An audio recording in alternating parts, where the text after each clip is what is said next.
All right, so let's go into the bones.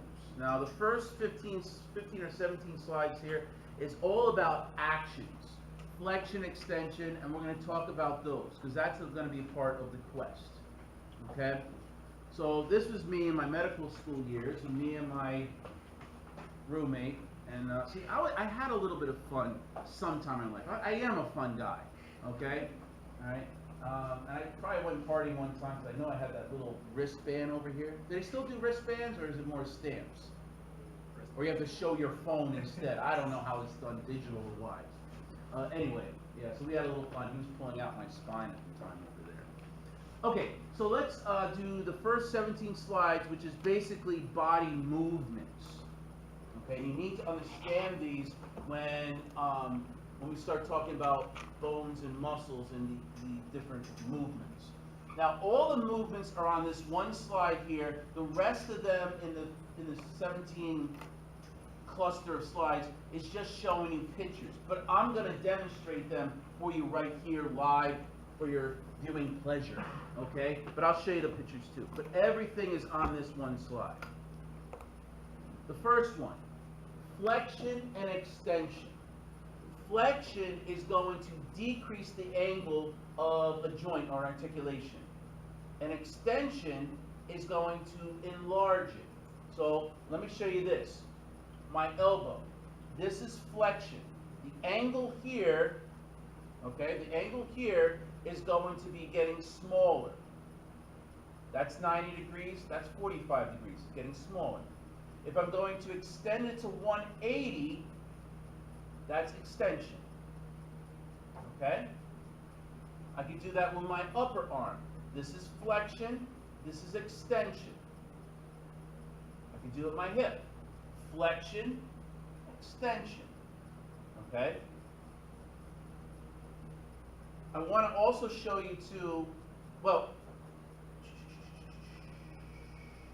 yeah, okay, let me show you also too, flexion, if I'm going to flex my forearms, are they going into the audience or away? Into. But if I flex my lower legs, they're going away from the audience. You know what I'm saying? I'm going like this. This is what happens. 5 weeks in your mother's belly, after you get fertilized, okay? 5 weeks after, something happens to her legs. They flip around. Now they flip around for a reason. So this isn't on that list that I'm going to take up there, okay? It flips around for a reason. And here's the two proofs, and I'll explain why. Again, my arms are going, if I flex my forearms, they're going into the audience. I flex my lower legs, they're going away from the audience, okay? So something happened there.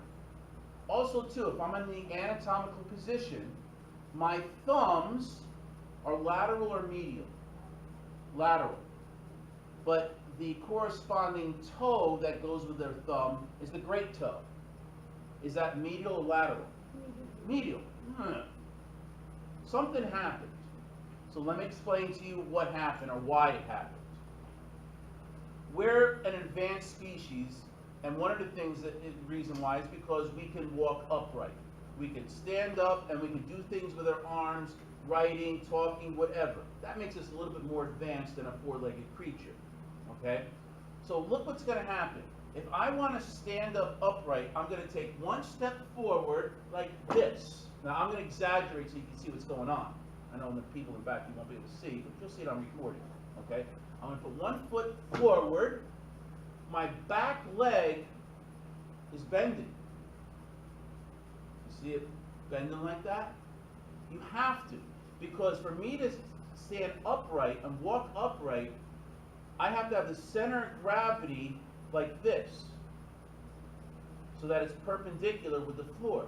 Otherwise, I'm going to go on either side. So I've created this almost, not a tripod, but basically one leg forward, one backwards this way. And I can do another step this way, and it's keeping my back upright. Now let me give you an example of what would happen if our legs, our knees bent the other way, like a flamingo. Right? Think about it. If I do that, then look what's going to happen. my center of gravity is different. So I'm going to lean forward to create that. I'm not going to be really upright. Does that make sense? Okay? So our legs flipped around for that reason. And just something to ponder, how would chairs be made if our legs went bent forward? Just something to ponder. Okay?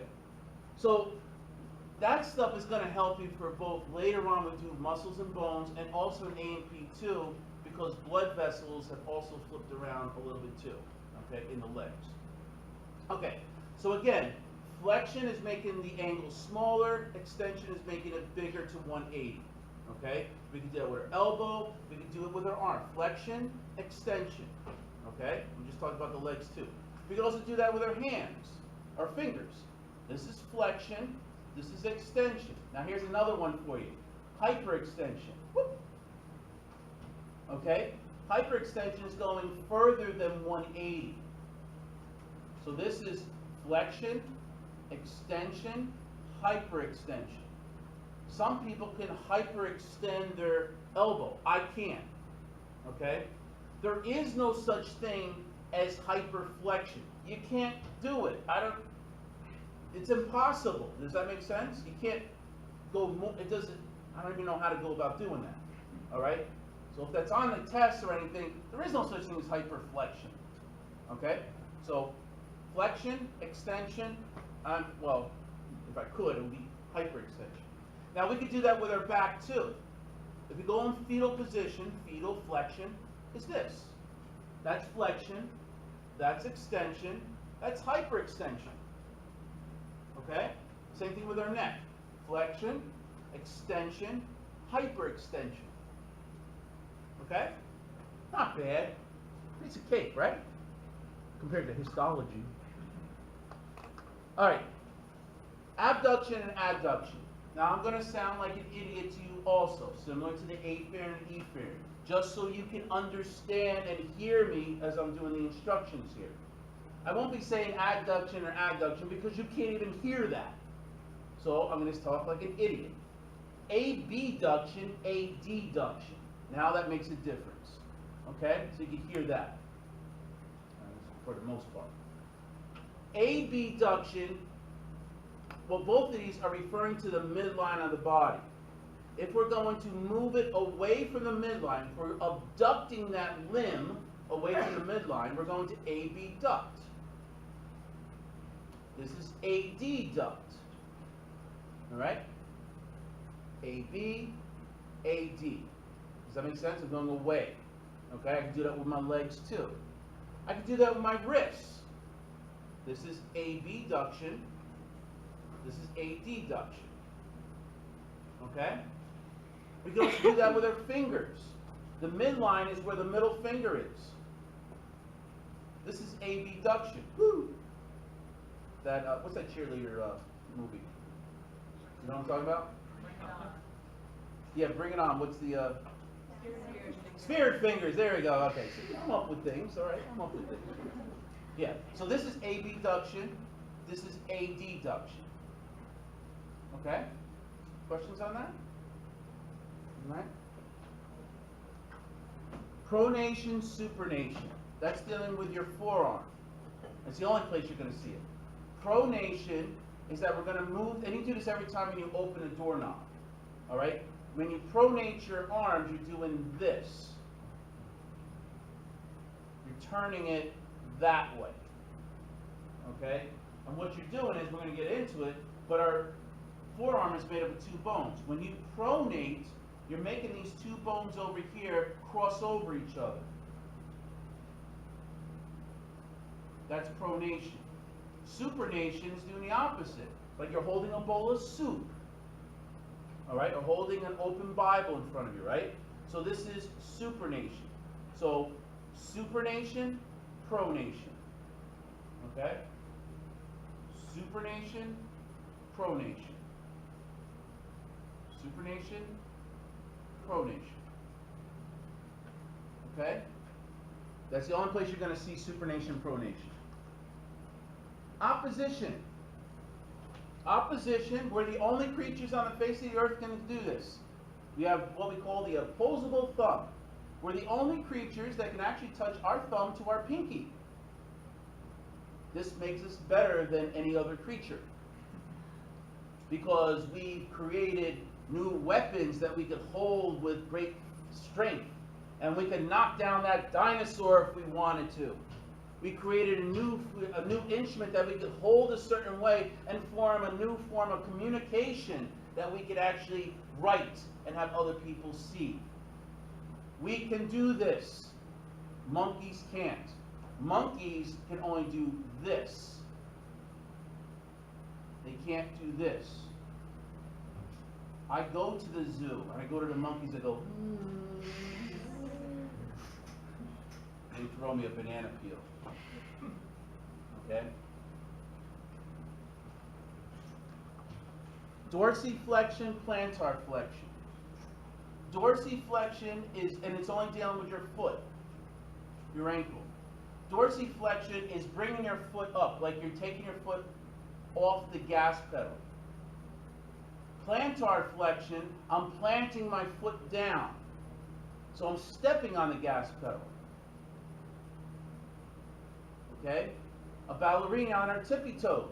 That's plantar flexion. Dorsi, it's going to the dorsum of the foot.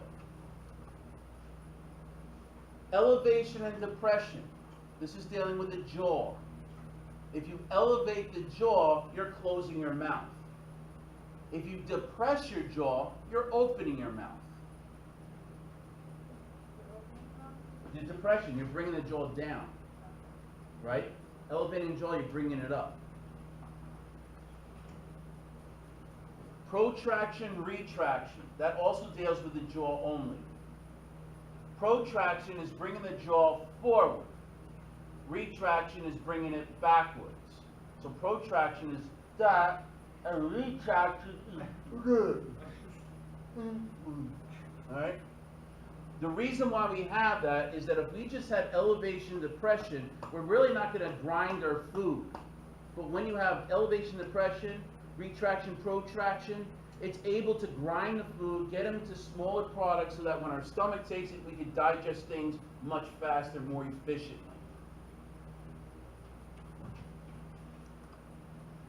Inversion and eversion, again, only dealing with the foot. If this is my right foot, inversion is bringing the sole medially. It's like tilting it this way. Eversion, you're bringing it out like that. Your foot, not my hand, the foot. And the reason why we have that, if we just had dorsiflexion, plantar flexion, then when we walk on a rocky road, we're going to be cracking our bones or in our ankles. This gives a little bit more range of motion so that it can give a little. Circumduction, this. Yes?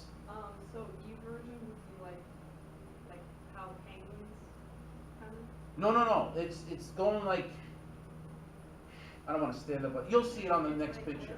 It's doing this and this. Oh, okay. Yeah. Doing that, that's more like rotation. Yeah. Okay? Like duck feet kind of. Yep. Circumduction is this. Ball and socket joint. We can do that too with our hip bone, right? Our hip joint. And then we got rotation, which is a good classic one is this. Turning your head or shaking your head no. Okay? So those are the body movements. Now here's all the pictures after, me doing all the examples for you. Here's flexion and extension. Flexion going up, extension going down. I could do this too. This is flexion, this is extension, this is hyperextension. Okay? Same thing with our head. Flexion, extension, hyperextension. Looking up at the sky, that's hyperextension. Same thing with our back. Okay? Abduction, adduction. Same thing with our legs. Same thing with our wrists and our fingers. There's our fingers, there's our wrists. These are pretty straightforward, right? You're probably wondering why can't all the tests be like this? All right. Supination, pronation. The thing monkeys can't do, right? Our opposable thumb. That's plantar flexion, when you plant your ball of your toe down, okay, your toes down.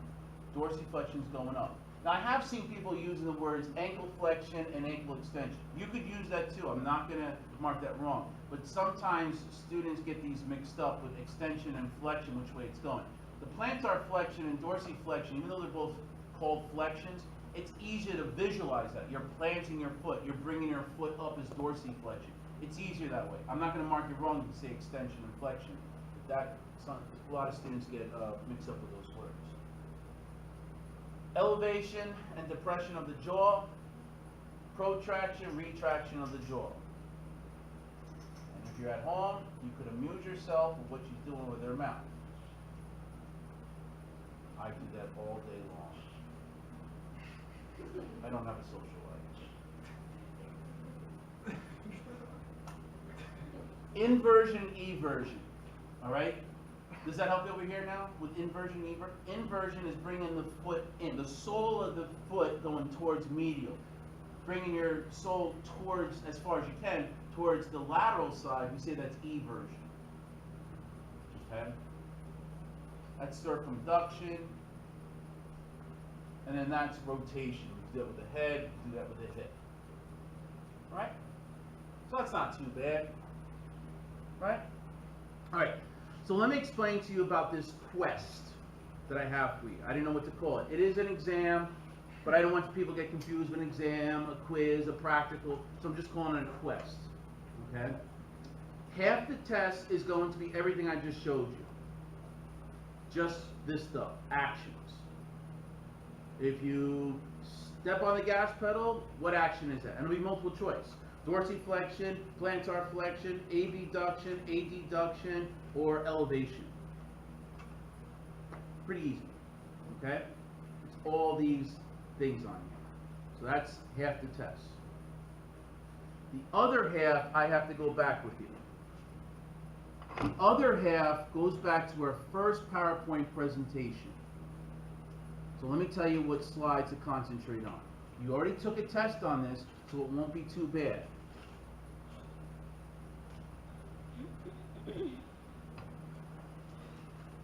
The intro to A and P, the very first PowerPoint we did. So for you guys, because you have me for lecture, it's slides 50, and I'll explain what they are in a moment, just write down the numbers. Slides 54 to 70 and 92. Now I'll explain to you what these are. That's 54. That's 55. So really, it's a lot less, okay? You need to know the anatomical position. This is all old stuff. Okay? So you need to know anatomical position. You need to know supine and prone. You need to know pertaining to which side, unilateral, bilateral, ipsilateral, contralateral. You need to know the three planes.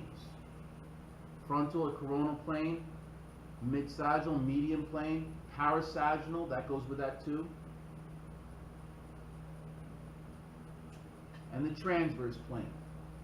This is why you need to know about these things coming into the skeletal system. We're going to now know a lot of parts of the bones. It would be nice to know the word coronal and just throw in a new word, suture. That's going through the coronal plane, so we're going to call it the coronal suture. This is called the sagittal plane because it's going through the sagittal suture. And you're going to see a lot of that coming on. All right, you don't have to worry about that one. This you do, longitudinal versus oblique versus transverse sections. Don't worry about tomography. Directional terms, yes. Posterior, anterior, dorsal, ventral. medial, lateral. All of that's going to appear on the practical, or the bones.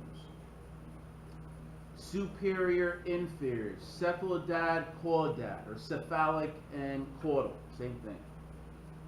Okay. Proximal and distal. Superficial, deep, internal, external. Okay? You don't have to worry about the cavities. The other one I want you to know, and it's big on this test, is the regional terms. Again, no more calling this the wrist. It's now the carpal area. Why? Because these bones here are classically all called, are grouped together as the carpals. There's a big bone on the heel of your foot. It's called the calcaneus. What is that area called? The calcaneal area. So all of this is going to help you. The cervical area, we got cervical vertebrae there. The thoracic area, we have the thoracic vertebrae there. The lumbar area, we have the lumbar area there. The sacrum, well, guess what? That's called the sacral area also. It's all going to come back. So it's better to get it down under your belt and do this quest because it's going to help you with the bones and everything for the rest of A and P. So half the test will be body actions, flexion, extension, that stuff. Half the test will be this and anterior, posterior. Before I was saying things like your wrist is what to your elbow. Not going to happen on the test. Now I'm going to say your carpal area is what to your olecrayon area. Makes a difference now. You got to know this. And there's a lot of games that you could play. They'll have a naked person. You look up words on Google, something like body regions, anatomy, quiz. And what they'll have is a body over here, and then there's a list of words here, and you take something like, I don't know, brachial. You put it over here, you drag it over here, you drag it over here. Ding, ding, ding, ding, ding. So there's a lot of games that you could play. Okay? So the quest is there's going to be a body like this, and it'll be matching. I'm going to have different letters all on here, and you got to tell me where the brachial area is, or you got to tell me where the umbilical area is, and you just got to write down the letters on it. Okay? Then there'll be about 20 questions on, so that's about 10 questions, 20 questions on multiple choice on the just anterior and posterior types, and then 20 questions on flexion extension. Okay? So it's 50 questions. I have 3 bonuses on there too. It's 50 questions, and I usually give you about 45, usually about 40, 45 minutes to do it. Most people will be done in a half an hour. This is the way to boost up your grade. Usually about 80% of the class usually gets A's on this one. And I made it that way because I want a way to boost up your grade, and 2, I need you to know that stuff prior to going to really the skeletal muscle systems. Okay? Any questions about what to expect on the quest? Most students do very, very well in this. Do not spend no 8 hours for 3 days, 8 hours a day for 3 days on this. You don't need that. There's bigger battles to fight than this little thing. Okay? You have that other test to be worried about. This one is nothing astronomical. Okay? Questions about what would be on the quest? All right?